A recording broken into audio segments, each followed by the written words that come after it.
العلم هو النور الهادي والمفتاح لكل الخير، من يرد الله به خيرا في الدين يفقهه فيدري. نفهم بالعلم القرآن، بالعلم يزيد الإيمان، وبه يمتاز الإنسان، وبفكر عال وبيان. تنزل بالعلم الرحمات، بالعلم تنال الجنات، وبه ترتفع الدرجات، وتضاعف فيه الحسنات. العلماء يخشون الله إذ عرفوا آيات الله، فدلائله لا نحصيها، فتفكر وتأمل فيها. بسم اللہ الرحمن الرحیم پر گفتگو کرتے ہوئے مصنف کتاب امام بیضاوی رحمہ اللہ اب یہاں سے بحث شروع کر رہے ہیں اس میں جلالہ کے سلسلے میں. اب تک کی جتنی بحث کی ہے ان تمام ابحاث کا تعلق بسم اللہ کے کلمہ اولا لفظ اسم سے تھی. لفظ اسم کے سلسلے میں اس بحث کو ختم کرتے ہوئے امام راضی رحمۃ اللہ علیہ کی ایک تحقیق کی طرف اشارہ کرنا مناسب ہے. امام راضی رحمۃ اللہ علیہ فرماتے ہیں کہ باعتبار وضع کے اسم مقدم ہے یا فعل مقدم ہے؟ تو فرماتے ہیں کہ باعتبار وضع کے، یعنی اللہ رب العزت نے جب مخلوق اور کائنات کو وجود بخشا، چاہے وہ مخلوق معنوی ہو، چاہے وہ مخلوق ظاہری ہو، چاہے وہ مخلوق باطنی ہو، چاہے وہ مخلوق ظاہری ہو، حسی ہو، تو سب سے پہلے اللہ رب العزت نے کس چیز کو وضع کیا؟ تو فرماتے ہیں کہ اسم وضع میں مقدم ہے فعل پر. کیوں؟ اس لیے کہ ہر اسم یہ ایک چیز کو دوسری چیز سے ممتاز کرتا ہے. فعل بھی اسم کا محتاج ہے مگر اسم فعل کا محتاج نہیں. فعل بھی کس کا محتاج ہے؟ اسم کا. اسی لیے فعل یہ مصدر سے بنتا ہے، اور مصدر کیا ہے؟ مصدر در حقیقت فعل کا اسم ہے، فعل کا نام ہے. ضرب یضرب ضربن، تو ضربن کیا ہے؟ ضربن کے معنی مارنا، یہ نام ہے فعل کا. یہ کس کا نام ہے؟ نصر ینصر نصرن، تو نصرن مدد کرنا، یہ نام ہے کس کا؟ نصر کا. تو فرماتے ہیں کہ اسم یہ مقدم ہے وضع کے اعتبار سے، اس لیے کہ اسم محتاج فعل نہیں مگر فعل محتاج اسم ہے. امام راضی رحمۃ اللہ علیہ نے بڑی اچھی تحقیق پیش کی ہے. وہ فرماتے ہیں کہ جملے اسمیہ میں دو اسم مل کر کلمہ تام ہو جاتا ہے، مگر جملے فعلیہ میں جب تک کہ فعل کے ساتھ فاعل اسم نہیں آتا وہاں تک کہ جملہ فعلیہ نہیں بنتا ہے، جملہ تام نہیں ہو سکتا ہے. تو اسم سے اسم بن کر بھی کوئی چیز بن سکتی ہے مگر فعل سے مل کر کچھ نہیں بنتا ہے. اس کا مطلب یہ ہے کہ اسم یہ مقدم ہے وضع میں. پر امام راضی رحمۃ اللہ علیہ بہرحال فلسفہ اور علم کلام کے امام مانے جاتے ہیں. تو امام راضی رحمۃ اللہ علیہ نے پھر اس کے بعد دوسری بحث کی کہ اس میں ذات مقدم ہے یا اس میں مشتق مقدم ہے. اگر اسم وضع کیا گیا ہے سب سے پہلے ہوگا اسم کی ہوئی، تو اسم میں بھی اس میں ذات مقدم ہے یا پھر اس میں مشتق مقدم ہے؟ تو فرمایا کہ اس میں ذات مقدم ہے. کیا مقدم ہے؟ اس میں ذات. کیوں؟ اس لیے کہ ذات ہوگی تو بعد میں مشتق کی ضرورت پڑے گی، جب ذات ہی نہیں ہوگی تو مشتق کی ضرورت کہاں سے پڑے گی؟ تو اس لیے فرماتے ہیں کہ اس میں ذات اور اس میں مشتق میں مقدم کون ہے؟ اس میں ذات. کہ اس میں ذات کو پہلے وضع کیا گیا اور پھر اس کے بعد اس میں مشتق کو وضع کیا گیا.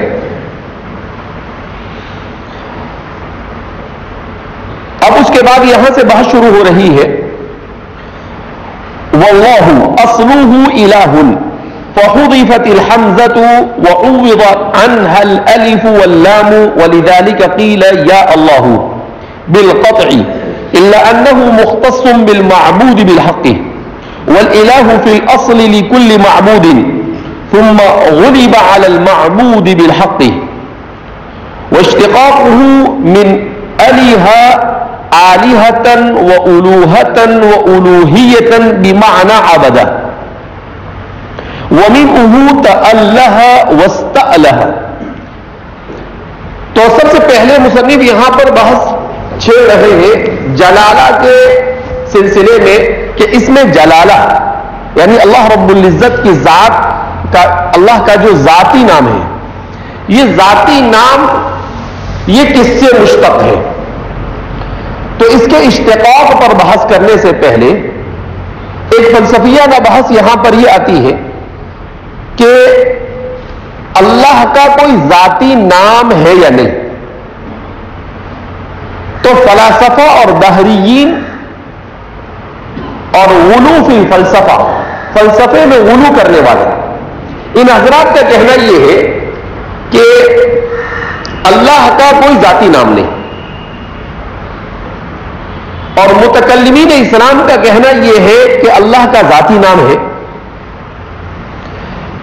فلاسفہ کیوں اللہ کے ذاتی نام کے منکر ہیں؟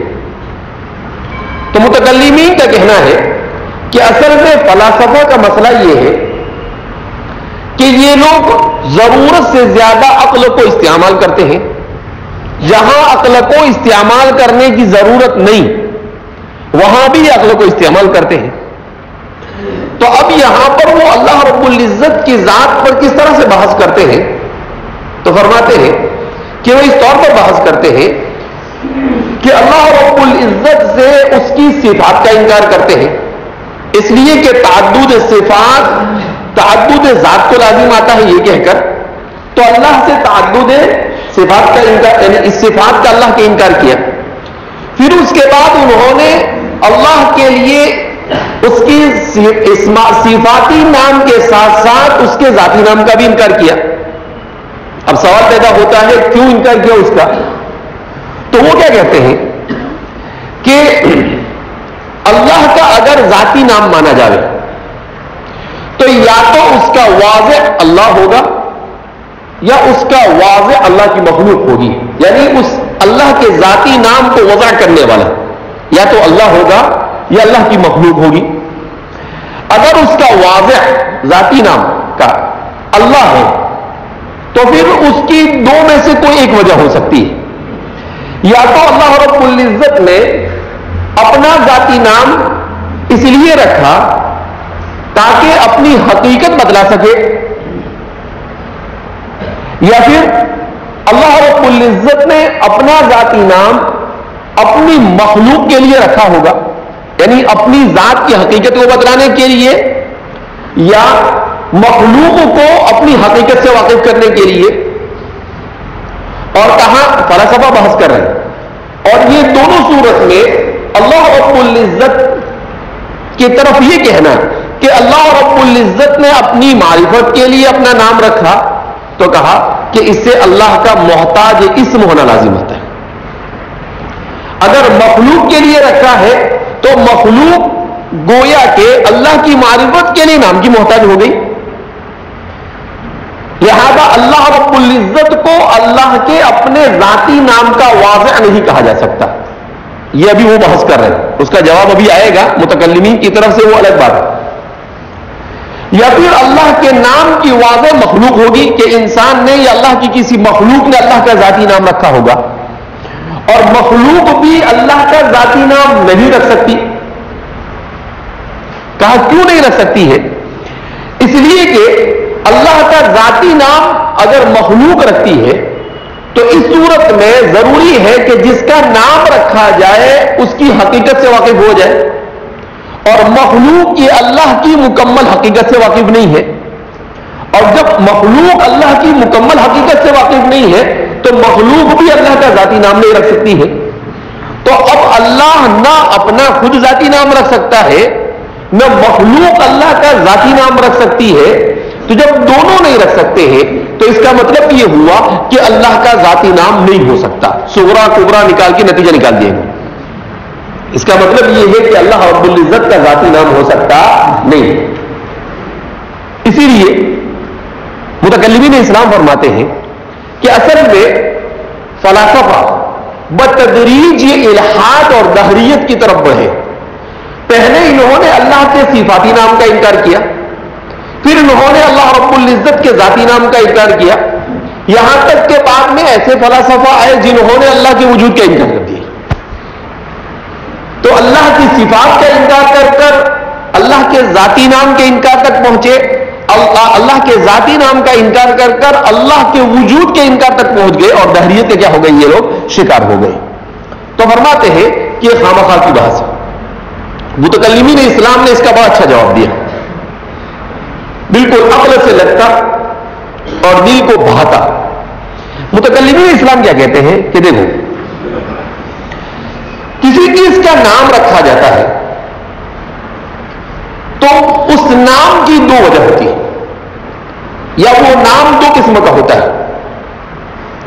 ایک تو ہوتا ہے عالم بکنہ یا عالم بالکن یا اسم بالکن جس کو کہتے ہیں, اور دوسرا ہوتا ہے عالم بالعرض یا جس کو عالم بالتصور بھی کہہ سکتے ہیں.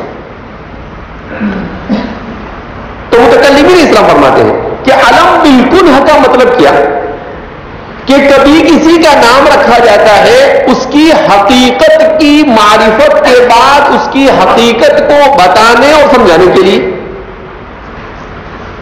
تو یہ عالم بالکل ہے. یہ کیا ہے, عالم بالکل ہے. اور کبھی کسی کا نام رکھا جاتا ہے بالعرض بالتصور. کیا مطلب, کبھی کسی میں ایسی صفات دیکھی جاتی ہے کہ ان صفات کو پیش نظر رکھ کر اس کی حقیقت تک پہنچنے کی کوشش کی جاتی ہے, اس کی حقیقت تک پہنچنے کی کیا کی جاتی ہے, کوشش کی جاتی ہے. تو فرماتے ہیں کہ اس میں کوئی شک نہیں کہ اللہ رب العزت کا جو علم ہے یہ وہ ہے جس سے اس کی حقیقت تک معرفت بھی کمال ہی تو حاصل نہیں ہو سکتی, لہذا علم بھی کنہی اور اسم بھی کنہی تو نہیں کہہ سکتے. مگر اللہ کی صفات کو جان کر اللہ کی ذات کے قریب قریب بندہ پہنچ سکتا ہے. کیوں, اس لیے کہ اگر اللہ کی نہ صفاتی نام ہو اور نہ اللہ کی کوئی صفت ہو اور نہ اس کا کوئی ذاتی نام ہو تو پھر بندہ اللہ کی معرفت حاصل کیسے کرے گا. تو بندے کا اس دنیا میں آنے کا مقصد موت ہے. لہذا اس بنا پر اللہ رب العزت کو جو عالم ہے یہ عالم بھی تصور ہے کہ بندہ اللہ کی صفات کو جان کر اس کی حقیقت تک پہنچنے کی وہ کوشش کرتا ہے. تو اس میں دو رانی کہ علم اللہ کا علم ذاتی, اس کا جو ذاتی نام ہے وہ اس کی مکمل حقیقت کو بندے کو نہیں بتلاتا ہے, مگر اس کے ذریعے اس کی صفات تک پہنچا جاتا ہے.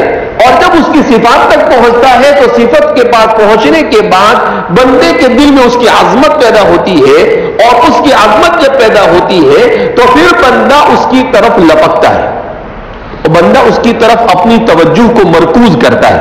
لہذا اس بنا پر اللہ کا عالم بذات ہے, اللہ رب العزت کا عالم بالتصور یا اللہ رب العزت کا عالم بالعرض ہے. ایک بات. دوسری بات متکلمین اسلام میں فرماتے ہیں کہ اللہ رب العزت کا جو نام ہے, تو اللہ رب العزت کا نام کیوں, اللہ کا عالم ذاتی کیوں. تو فرماتے ہیں کہ اللہ کا عالم ذاتی اس لیے کہ اللہ رب العزت کی ذات اگر اس کا علم نہ ہو تو بندہ علم کے بغیر اللہ رب العزت کی عبادت, اللہ رب العزت کا تصور اور اللہ کی حقیقت تک کیسے پہنچے گا. جب مخلوق دنیا میں ہر چیز کو سمجھنے کے لیے اس کا نام وضع کرتی ہے تو اپنے خالق کو سمجھنے کے لیے کیا اس کو نام کی ضرورت نہیں ہے؟ اسی لیے دنیا کے تمام مذاہب میں دیکھا جاتا ہے کہ ہر مذہب والا اپنے یہاں پر کسی عظیم ہستی کا تصور کر کر اس کا نام دیتا ہے. ہر مذہب والا اپنے مذہب اور اپنی عقل اور سوچ کے مطابق کوئی نہ کوئی ایک عظیم ہستی کو متصور کرتا ہے اور پھر اس کا کوئی نام دے دیتا ہے. جیسے ہندو مذہب، انہوں نے کیا کیا؟ ان کے یہاں پر دو لفظ استعمال کیے جاتے ہیں. ایک ہوتا ہے بھگوان اور ایک ہوتا ہے ایشور. دونوں میں فرق ہے. ایشور کس کو کہتے ہیں لوگ؟ ایشور اس کو کہتے ہیں جو بھگوانوں میں سب سے بڑا، اور بھگوان کس کو کہتے ہیں جو چھوٹے چھوٹے ہیں، جو اس کے نیچے کام کرنے والے، اس کو کیا کہتے ہیں؟ بھگوان. تو آپ دیکھ رہے ہیں کہ انہوں نے ایک عظیم ہستی کا تصور اپنے خیال، اپنے عقل کی رسائی اور اپنی سمجھ کے مطابق کیا اور پھر اس کا ایک نام دیا، اور وہ نام کیا ہے؟ ایشور. اور وہ نام کیا ہے؟ ایشور. تو دنیا کے تمام مذاہب میں یہ چیز پائی جاتی ہے. تو ظاہر سی بات ہے اللہ رب العزت کی ذات تک رسائی کے لیے یہ انسان فطری اعتبار سے اپنے نیچر میں، اپنی فطرت میں، اللہ نے اس کی فطرت میں کچھ ایسا وضع کیا ہے کہ وہ عظیم ہستی کے تصور کے بغیر اپنے دل و دماغ کو تسکین نہیں دے سکتا ہے. اب اگر اس عظیم ہستی کو اسی عظیم ہستی کے بتائے ہوئے طریقے کے مطابق اگر انسان جانتا ہے تو انسان حق پر آتا ہے. اور اگر اس عظیم ہستی کو جو اس کی فطرت اور اس کے نیچر میں ہے اس تک رسائی کے لیے اپنی عقل یا انا وجدنا آباءنا ان چیزوں کو استعمال کرتا ہے، اندھی تقلید میں مبتلا ہوتا ہے، تو پھر وہ حق سے ہٹ کر باطل پر چلا جاتا ہے اور پھر باطل کی متعدد صورتیں وجود میں آ جاتی ہے. پھر باطل کی متعدد صورتیں کیا ہوتی ہے؟ وجود میں آ جاتی ہے. تو اس سے کیا معلوم ہوا کہ اللہ رب العزت کے لیے اس کا اس میں ذاتی ہونا یہ اس کے کمال کے اوپر کوئی اثر نہیں کرتا ہے، اس کے لیے نقص نہیں ہے، بلکہ اللہ کا اس میں ذات ہونا یہ اس کے کمال کی دلیل ہے. اللہ کا اس میں ذات ہونا یہ اس کے کمال کی دلیل ہے. کیوں؟ اس لیے کہ بندے کی نظر میں اگر کسی چیز کا نام نہیں ہے تو وہ مجہول ہے، وہ معروف نہیں ہے نا. اگر بھائی آپ نے پڑھا نا معرفہ کی 7 قسمیں پڑھی آپ نے، اس میں سب سے پہلا کیا آتا ہے؟ علم. سب سے پہلا کیا آتا ہے؟ علم. تو کیا معلوم ہوا کہ بندے کے تصور میں یہ ہے کہ اگر کسی چیز کا نام ہے تو وہ اس چیز کا نام اس کے لیے بہت اہمیت کا حامل ہے. تو پھر اس کے یہاں پر یہ تصور کہ ہاں نام ہے کا مطلب ہے، نام نہیں ہے کا مطلب نہیں ہے. لہذا اس بنا پر کہا کہ بندے کی فطرت کا تقاضا بھی یہ ہے کہ اگر وہ نام اللہ کے لیے نام کو ہو، اللہ کا نام ہو، اس میں ذاتی ہو، تو اللہ کا اس میں ذاتی یہ اللہ رب العزت کے کمال تک بندے کو پہنچاتا ہے کہ وہ اللہ رب العزت کا کامل تصور کر سکتا ہے. لہذا فلاسفہ کا یہ کہنا کہ اللہ رب العزت کا نام اگر رکھا جائے تو یہ محتاج نام لا، تو اللہ کا جو اس میں ذاتی رکھا گیا وہ اللہ نے اللہ کو ضرورت ہے اس لیے نہیں رکھا، بلکہ اللہ کا اس میں ذاتی یہ بندوں کو اپنی معرفت دینے کے لیے رکھا، بندوں کو اپنی معرفت دینے کے لیے رکھا. ورنہ اللہ کو کسی چیز کی ضرورت نہیں. ان اللہ هو الغنی، وہ تو بے نیاز ہے، وہ تو کیا ہے؟ بے نیاز ہے. بہرحال تو اس سلسلے میں صحیح بات یہی ہے کہ عقل، انسان کی عقل، انسان کی فطرت اور دین و مذہب یہ سارے کے سارے اس بات کے متقاضی ہے کہ اللہ کا ایک اس میں ذاتی ہونا چاہیے. اللہ کا کیا ہونا چاہیے؟ ایک اس میں ذاتی ہونا چاہیے. اور وہ اللہ کا اس میں ذاتی اہل سنت والجماعت اور مسلمانوں کے نزدیک وہ کیا ہے؟ اللہ. یہ کیا ہے؟ اللہ کا اس میں ذاتی. یہ کیا ہے؟ اللہ کا اس میں ذاتی. اب یہ بحث ہوئی اللہ کے اسم ذات ہو یا نہ ہو. فلاسفہ نے انکار کیا, متکلمین اسلام نے اس کو عقل اور نقل سب کی روشنی کے اندر میں ثابت کیا کہ بھئی نام ہونا چاہیے. اسی لیے تو آدم کو سب سے پہلے کیا سکھایا؟ وَعَلَّمَ آدَمَ الْأَسْمَاءَ, کہ اسماء سے کن حد تک پہنچ سکتا ہے, یعنی صفت کو جاننے کے بعد, اسم رکھنے کے بعد حقیقت تک رسائی حاصل کر سکتا ہے. گویا کہ علم کے منتہا اور معرفت کے منتہا تک پہنچنے کی سب سے پہلی سیڑھی اور سب سے پہلا زینہ یہ کیا ہے؟ اسم ہے. سب سے پہلا زینہ کیا ہے؟ اسم ہے. کہ جب اسم ہوگا تو پھر آگے تقدم ہوگا, اگر اسم ہی نہیں تو آگے تقدم ہی نہیں ہوگا. لہذا اس بنا پر اللہ رب العزت کا اسم ذاتی یہ ضروری ہے. اللہ کے اسم ذاتی کے بغیر اللہ رب العزت کی معرفت بندہ حاصل نہیں کر سکتا ہے. تو اس میں اللہ رب العزت کو کوئی نقص لازم نہیں آتا ہے. نقص بندے کا, اور بندہ تو سراپا نقصان ہے ہی. نقص بندے کا اور بندہ کا کیا ہے؟ سراپا نقصان ہے ہی. کیوں؟ اس لیے کہ بندہ اگر سراپا کمال ہوتا تو یہ تو اللہ کو بھی نہیں گنتا. جب سراپا نقصان ہے تو یہ حال ہے. جب کیا ہے؟ سراپا. اللہ رب العزت نے ہر چیز اسے محدود کی ہے. اس کی نظر محدود, اس کی عقل محدود, اس کا حواس محدود, اس کے ہر چیز محدود ہے. جب لمیٹڈ ہونے کے بعد اس کا یہ حال ہے. اگر اللہ انسان کو ہر چیز ان لمیٹڈ دے دیتا تو یہ تو اللہ کو بھی نہیں گنتا. اس لیے اللہ کو معلوم تھا کہ اس کو تل کا حدود اللہ, اس کو لمیٹڈ رکھو, اس کو ان لمیٹڈ میں مت ڈالو. اس لیے ہم دیکھتے ہیں نا کہ کمپنیاں, موبائل وغیرہ کی جو کمپنیاں ہیں, یہ ان لمیٹڈ کہتی ہے, ان کا ان لمیٹڈ بھی لمیٹڈ ہوتا ہے. ان کا ان لمیٹڈ بھی کیا ہوتا ہے؟ لمیٹڈ ہوتا ہے. ان لمیٹڈ, ارے بھائی ان لمیٹڈ کا ترجمہ آپ کرو تو کیا ہوتا ہے؟ لیس لہ حد, جس کی کوئی حد نہ ہو, ختم, ان لمیٹڈ. لیکن ہوتا کیا ہے؟ 5 سال, 10 سال, 7 سال, 5 مہینے, سال, 2 سال. یا تو بیوقوف بنانے کے کام ہے, یا پھر یہ کہ انسان کو یہاں پر ان لمیٹڈ کا تصور ہی نہیں ہے. انسان کے لیے ان لمیٹڈ کا تصور ہی نہیں ہے. لہذا اس بنا پر اللہ رب العزت کے لیے اس میں ذات بہرحال یہ بندے کی اس کی معرفت حاصل کرنے کے لیے ضروری ہے.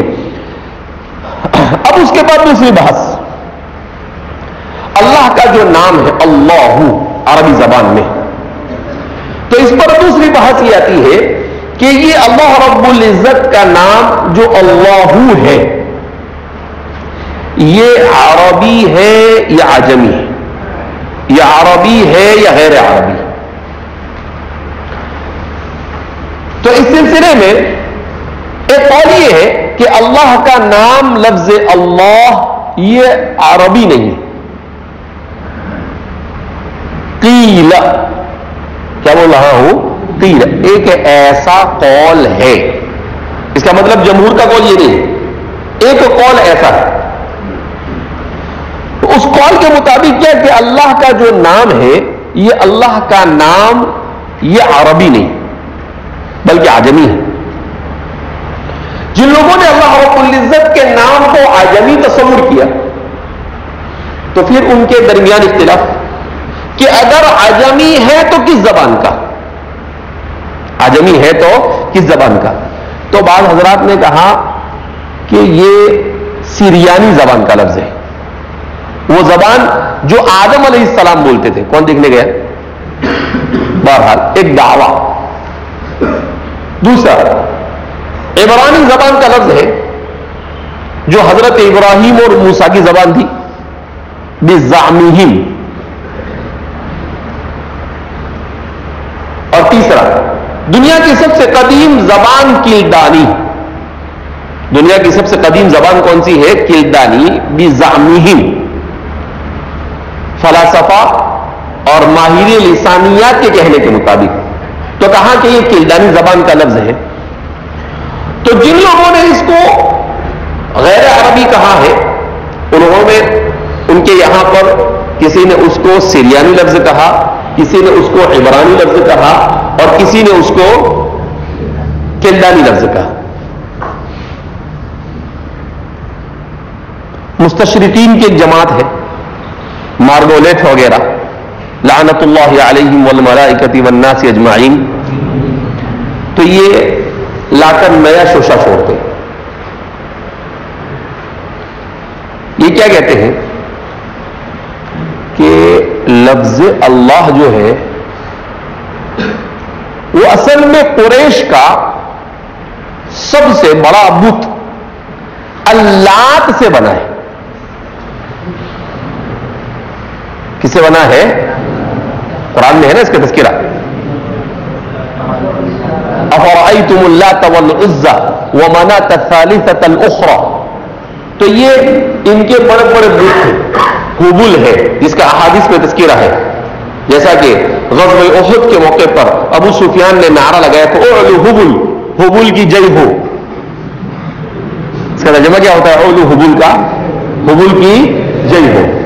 تو ایک تھا ان کا سب سے بڑا معبود تو حبل تھا، تو سب سے پہلے تو ان پر یہی پر رد آتا ہے کہ بہت اپنے علم کے زعم میں، اپنی تحقیق کے زعم میں پڑ گیا، اور کیا کہتا ہے کہ قریش کا اور جزیرت العرب کی سپر پاور قریش کا سب سے بڑا بت یہ لات تھا۔ لات نہیں تھا، حبل تھا۔ اگر لات ہوتا تو وہاں ابو سفیان اعلو حبل کے بجائے اعلو لات کہتا، مگر اس نے اعلو لات نہیں کہا، بلکہ کیا کہا اس نے؟ اعلو حبل۔ لہذا سب سے پہلے تو یہ دعویٰ ہی غلط کہ ان کا سب سے بڑا بت یہ تھا۔ اصل میں یہ بالکل وہ طائفہ کی طرح ہے۔ طائفہ عورت جو ہوتی ہے نا، کون؟ مستشرقین، اس کو ناچنا نہیں ہوتا ہے تو کیا بولتی ہے؟ آنگن ٹیڑھا۔ ان کو ماننا نہیں ہے، نہیں ماننا ہے مت مان، لیکن پھر بھی کیا کریں؟ زبردستی کھینچ کر گھسیٹ کر اسلام کی، یعنی یہاں تک کہ اللہ کے نام کو بھی نہیں بخشا ہوں، اسلام سے دشمنی پر ایسے اتر آئے کہ خالق اور مالک کو بھی نہیں بخشے ہیں۔ تو کیا کہا کہ اصل میں یہ جو ہے نا، اسلام کوئی آسمانی مذہب نہیں ہے۔ کہا کیوں آسمانی مذہب نہیں ہے؟ کہا یہ جو اللہ کا نام ہے، یہ اللہ کا نام تو لات سے بنا ہے، تو لات سے کیسے بنا؟ کوئی قاعدہ تو بتاؤ۔ حالانکہ لات جو بنا ہے وہ لت یلت لتن فہو لاتن سے بنا ہے، جس کے معنی کیا آتے ہیں؟ ستو میں گھی یا پانی ڈال کر اس کو مکس کرنا، اس کو لت پت کرنا۔ یہ لت پت یہ بھی عربی سے آیا ہے، جا لت و پت من عربی،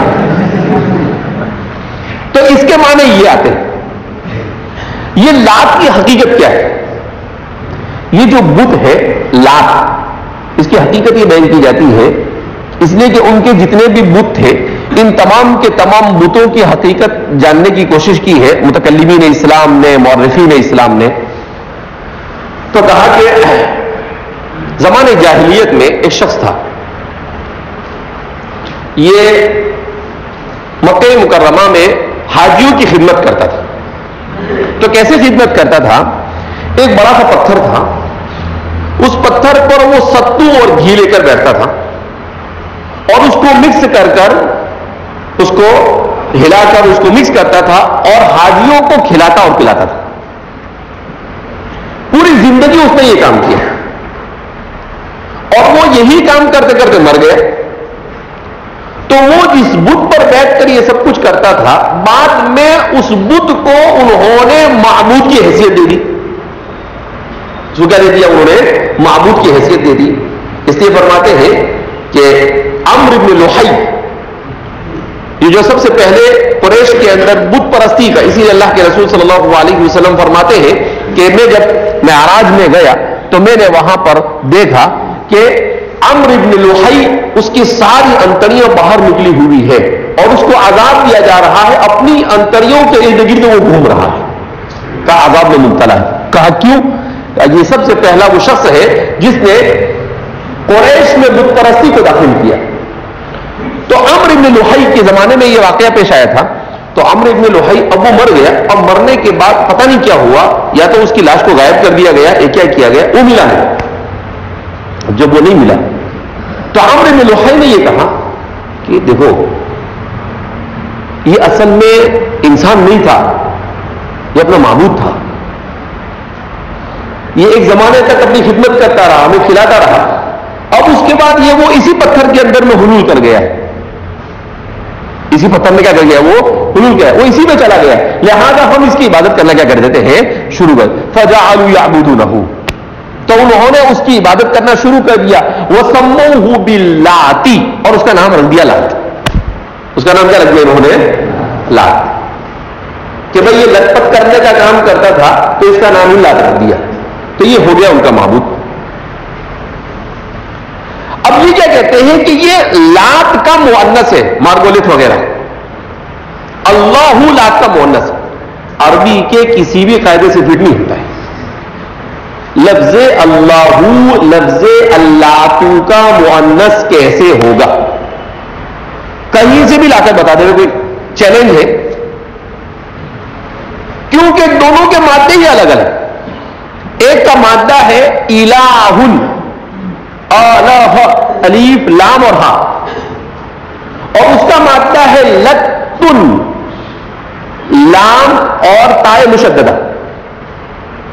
تو کہاں لام اور تائے مشددہ اور کہاں الف لام اور ہا, اس کے 3 حرف کہاں, اس کے 3 حرف کہاں.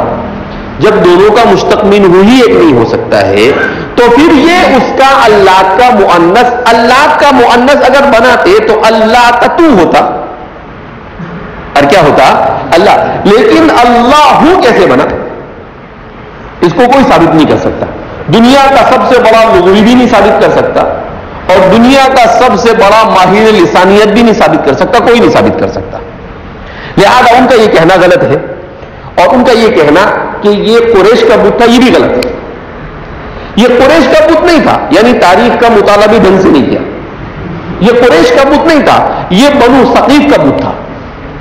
یہ کس کا بت تھا, قبیلے بنو ثقیف کا. قبیلے بنو ثقیف کے یہاں پر اس پتھر کو لے جا کر وہاں پر رکھ دیا گیا تھا, اور وہ اس کی عبادت کیا کرتے تھے. قبیلے بنو ثقیف جو طائف میں رہتا تھا, حریم کے موقع پر جن کے ساتھ اللہ کے رسول صلی اللہ علیہ وسلم کا سب سے پہلا دعوتی سفر جن کے لیے ہوا تھا, اور پھر اس کے بعد حنین کے بعد وہ اسلام میں داخل ہوئے تھے, تو قبیلے بنو ثقیف کا یہ بت تھا, اور بنو ثقیف اس کی عبادت کرتے تھے. لہذا ان کا یہ کہنا کہ یہ قریش کا سب سے بڑا بت تھا, یہ تو بنو ثقیف کا بت تھا, قریش کا بت نہیں تھا. تو اس کو قریش کا بت کہنا بھی غلط, اس کو اللہ کا مؤنث بنانا یہ بھی غلط. تو نہ تاریخی اعتبار سے ان کا یہ دعویٰ صحیح ہے, اور نہ لغت اور زبان کے اعتبار سے ان کا یہ دعویٰ صحیح ہے. دونوں اعتبار سے ان کا یہ دعویٰ سراسر بے بنیاد اور غلط ہے, اپنے اندر کسی قسم کی کوئی حقیقت رکھتا نہیں. لہذا مارگولیٹ ہو, اس کا باپ ہو, اس کا دادا ہو, اس کی بہن ہو, کوئی بھی ہو, وہ کچھ بھی کہے, لیکن جتنے بھی مستشرقین ہیں اور آنیات پر جن لوگوں نے کام کیا ہے, وہ سارے کے سارے اسی تحقیق کو پیش کرتے ہیں, اور مقصد صرف ایک, کیا, رسول اللہ صلی اللہ علیہ وسلم کی حقانیت کا انکار کرنا. کیوں؟ اس لیے کہ اگر اللہ کو اللہ کا اس میں ذات مان لیا جاوے اور الہن سے مان لیا جاوے تو پیٹ میں موڑو ہوگی نا ان کو, کیونکہ اللہ کی ذات کی حقانیت کا اعتراف لازم آئے گا, اور وہ ان کو کرنا نہیں. لہذا اس بنا پر تو اس کے سلسلے میں ایک تو یہ کہا گیا کہ یا یہ سریانی زبان کا لفظ ہے, یا یہ عبرانی زبان کا لفظ ہے, یا یہ کلدانی زبان کا لفظ ہے, اور مستشرقین کا یہ کہنا کہ یہ اللہ سے بنا ہے. یہ چاروں دعوے غلط ہیں. لفظ اللہ کے سلسلے میں لفظ اللہ یہ خالص عربی زبان کا لفظ ہے. لیست کلمۃ اعجمیۃ, یہ کلمہ اعجمی نہیں ہے. انہا کلمۃ عربیۃ مبینۃ خالصۃ بحتہ, صرف اور صرف عربی زبان کا لفظ ہے. جمہور کا مسئلہ یہی ہے, بلکہ قریب اجماع ہے اس پر کہ یہ لفظ عربی ہے. یہ خواہ مخواہ کی زبردستی اٹھا پٹک کر کوئی اس کو سریانی بناتا ہے. کہا کیوں سریانی, کہا کہ سریانی زبان میں بھی لاہن رحمانن رحیمن بولا جاتا ہے, تو بولا جاتا ہوگا, وہ جانا اس کی زبان جانے. پھر کیا مطلب اس کو اسے جوڑنے کا کیا مطلب ہوتا ہے؟ خواہ مخواہ کھینچ تان کر کسی چیز کو اس طرح سے کرنا. تو یہ کوئی حقیقت نہیں رکھتا اپنے اندر. جب اس کو خالص عربی اس کو بنانا قواعد کے اعتبار سے ممکن نہیں بنتا ہے، ضروری طور پر بنتا ہے، تو پھر اس کے بعد اس کو سریانی اور کلدانی اور عبرانی اور فلانی اور ڈھمکانی زبان کے ساتھ جوڑنا یہ اپنے اندر کسی حقیقت کو رکھتا نہیں ہے. لہذا اس بنا پر اس کے خالص عربی ہونے میں کوئی کلام نہیں. اب جب یہ عربی ہے تو پھر دوسری بحث، آیا یہ مشتق ہے یا جامد؟ آیا یہ مشتق ہے یا جامد؟ تو اس سلسلے میں امام سیبوی ان کا کہنا یہ ہے کہ اللہ یہ جامد ہے، یہ کسی سے مشتق نہیں. کیوں؟ امام سیبوی فرماتے ہیں کہ جیسے اللہ کی ذات یہ کسی کی محتاج نہیں، ایسے ہی اللہ کا نام بھی کسی اشتقاق کا محتاج نہیں. اللہ کی وحدانیت کو ثابت کرنے کے لیے امام سیبوی کا کہنا ہے کہ بھئی جیسے اللہ کو کسی کی ضرورت نہیں تو اللہ کے نام کو بھی کسی مشتق منہ کی ضرورت نہیں ہے. وہ ہے، اللہ ہے، اللہ ہی ہے، اس کے علاوہ اور کچھ نہیں. اور اس سلسلے میں اسی لیے مشہور ہے کہ جب امام سیبوی کا انتقال ہو گیا تو امام سیبوی کو کسی نے خواب میں دیکھا. اس واقعے کی حقیقت، اس کا ثبوت تو اللہ عالم بحقیقت الحال، لیکن یہ کہا گیا کہ ان سے پوچھا گیا کہ اللہ رب العزت نے آپ کے ساتھ کیا سلوک کیا؟ تو امام سیبوی نے کہا کہ اللہ رب العزت نے مجھے معاف کر دیا صرف اس پر کہ میں نے اللہ کے اسم جلالہ کے سلسلے میں اپنی عقل اور اپنے قواعد کو استعمال نہ کر کر یہ کہا کہ اللہ کی ذات جیسے مستغنی ہر چیز سے ہے، ایسے ہی اللہ کا نام بھی ہر چیز سے مستغنی ہے. اللہ کو یہ بات پسند آئی، وہ غفر علی، اور اللہ نے مجھے معاف کر دیا. رحمت خدا بہانہ بھی جو ہے، اللہ کی رحمت کیا کرتی ہے؟ بہانہ ڈھونڈتی ہے. اللہ کو ان کو معاف کرنا تھا، اب سیبوی کو نہیں معاف کرتے تو تیرے کو میرے کو معاف کرتے. سیبوی کو معاف کیوں؟ اس لیے کہ وہ سیبوی جس نے بیچارے نے اپنی عقل، اپنی زندگی، اپنا وقت، اپنا سب کچھ قرآن کریم کی زبان عربیت کی تدوین کے لیے سب کر دیا ہو تو ظاہر سی بات ہے وہ سیبوی کو تو معاف کرنا ہی تھا، لیکن رحمت خدا بہانہ میں جو ہے. تو امام سیبوی جس بندے نے صرف 33 سال کی عمر پائی، کتنی عمر پائی؟ صرف 33 سال، لیکن نحو کے مدون کی حیثیت سے جن کو جانا جاتا ہے، جس کو یوں کہہ سکتے ہیں کہ اگرچہ حضرت علی کو اور ابو الاسود الدویلی کو اور ان کے استاد امام سیبوی کے استاد خلیل فراہیدی کو، مگر حقیقت میں علوم عربیہ کے توسیعی قواعد یعنی پھیلا کر قواعد کو جو لکھا ہے اس میں سب سے بڑا رول امام سیبوی کا ہے. اور وہ اچھا ہوا 33 میں چلے گئے. امام سیبوی اور 33 سال رہے ہوتے تو اپنے کو تو نحو سمجھ نہیں آتی. جب 33 سال رہے اس کے بعد انہوں نے ایسی نحو مدون کر دیا تو اور 33 سال رہے ہوتے تو پتہ نہیں یہ عربیت کے اندر میں جا جا کر کیا کیا کیا قاعدے نکال کر لاتے. تو اللہ نے کہا کہ سیبوی بیفور ٹائم کوٹا پورا، آپ کا کوٹا بیفور ٹائم کیا ہو رہا ہے؟ پورا ہو رہا ہے. لہذا آپ تشریف لے آئے اس لیے کہ آپ نے جلدی ہی کام پورا کر دیا ہے، اب آپ کی ضرورت ہے نہیں. دوسرا مسلک جو جمہور کا ہے وہ یہ ہے کہ اللہ کا جو نام ہے لفظ اللہ یہ مشتق ہے. یہ کیا ہے؟ مشتق ہے. اب جب یہ مشتق ہے تو پھر شدید اختلاف پایا گیا اس کے مشتق منہ کے سلسلے. اس کا مشتق منہ کون؟ اسی لیے شریف جرجانی فرماتے ہیں تألہت وتحیرت العقول فی اسمہ کما تحیرت فی ذاتہ.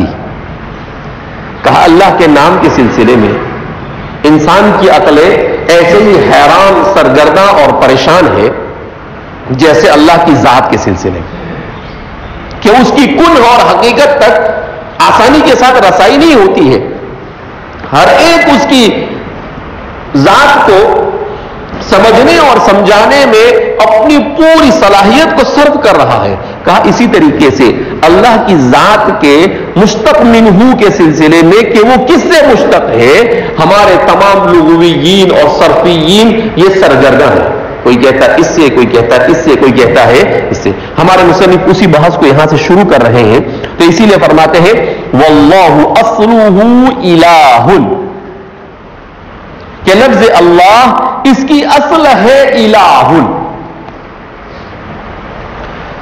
اب جب اللہ رب العزت کے نام کی اصل الہ ہے تو فرماتے ہیں کہ الہ سے اللہ کیسے بنا؟ تو مصنف فرماتے فحذفت الحمزۃ، سب سے پہلے فا کلمے میں جو حمزہ ہے، حمزہ مکسورہ الہ، اس حمزہ مکسورہ کو حذف کیا گیا۔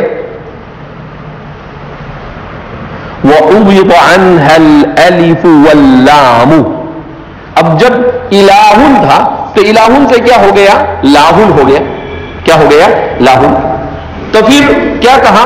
وَعُوِضَ عَنْهَا الْأَلِفُ وَاللَّامُ، تو اس کی جگہ پر الف لام کا اضافہ کر دیا۔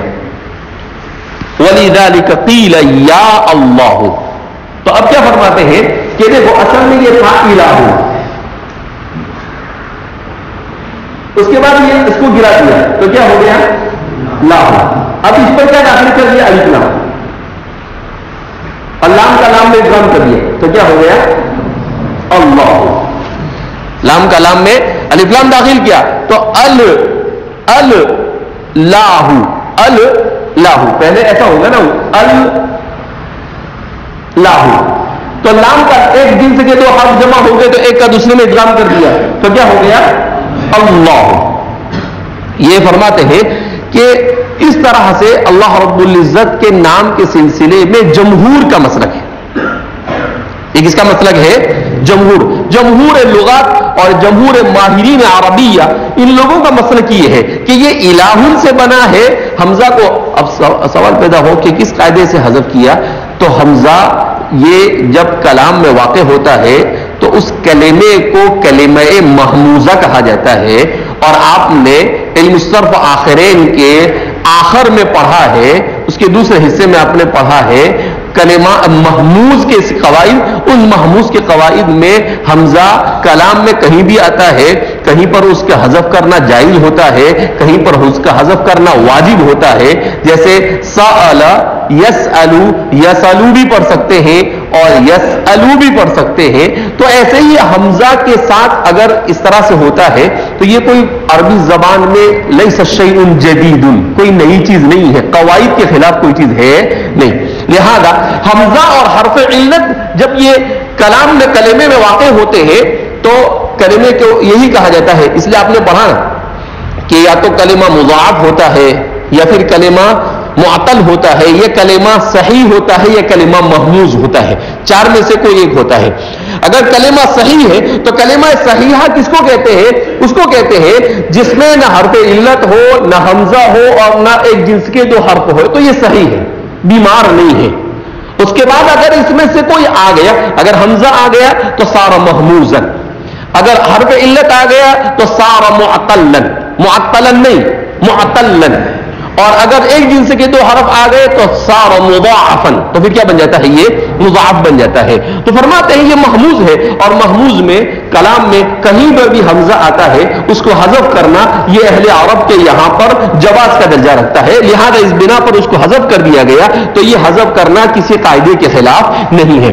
تو فرماتے وحذفت الحمزۃ وعوض عنها الالف واللام، اور الف لام اب جب وہ لاہن ہو گیا تو الف لام اس کو بھی عربی زبان میں کلمے میں کہیں پر بھی داخل کر دیا جاتا ہے، کوئی عیب عربی زبان میں ہے نہیں، کسی بھی نکرہ پر اس کو داخل کر دیا جاتا ہے۔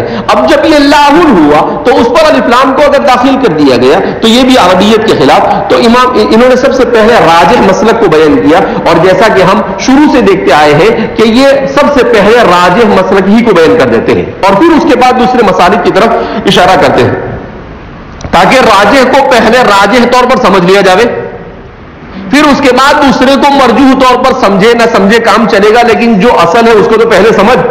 اس لیے امام بیضاوی کہتے ہیں کہ بھیا پہلے اس کو راجح سمجھا کے چھٹی کر دو، اور پھر اس کے بعد دوسرا اس کو سمجھاتے بیٹھو، سمجھ میں آ گیا تو بڑی اچھی بات ہے، نہیں سمجھ میں آیا تو وہ جانے اور اس کا کام جانے، لیکن راجح تو سمجھ کے چھوڑیو۔ تو اس لیے فرماتے فحذفت الحمزۃ وعوض عنها الالف واللام ولذلك قیل یا اللہ، یہ دلیل دے رہے، اسی لیے کہا جاتا ہے یا اللہ۔ سوال پیدا ہو کیوں؟ یہ کیا دلیل بن گئی؟ یہ دلیل ہے عربی زبان میں دو معرفہ کا ایک ساتھ جمع ہونا جائز نہیں. دو معرفہ کا ایک ساتھ جمع ہونا جائز نہیں. اسی لیے اگر الناس ہے کیا ہے اس پر اگر حرف ندا کو داخل کرنا ہے تو کیا کرنا پڑتا ہے؟ ایوہا کو بیچ میں لانا پڑتا ہے. یا ایوہا الناس. یا اب سوال پیدا ہوتا ہے کہ یہ ایوہا کی کیا ضرورت تھی؟ کیا ضرورت سے زیادہ کلمے تھے کیا تمہارے پاس؟ کہا نہیں. اس کی ضرورت اس لیے پڑی کہ ال اور یا یہ دونوں کیا ہے؟ ادات تعریف ہے. یہ کیا ہے؟ ادات. اور دو ادات تعریف ایک جگہ پر جمع ہو سکتے نہیں ہیں. اب جب دو ادات تعریف ایک جگہ پر نہیں جمع ہو سکتے ہیں لہذا اس بنا پر اس کو فصل کے لیے کس کو لائے؟ ایوہا کو لائے. تو یا ایوہا لہو یا ایوہا ہوا.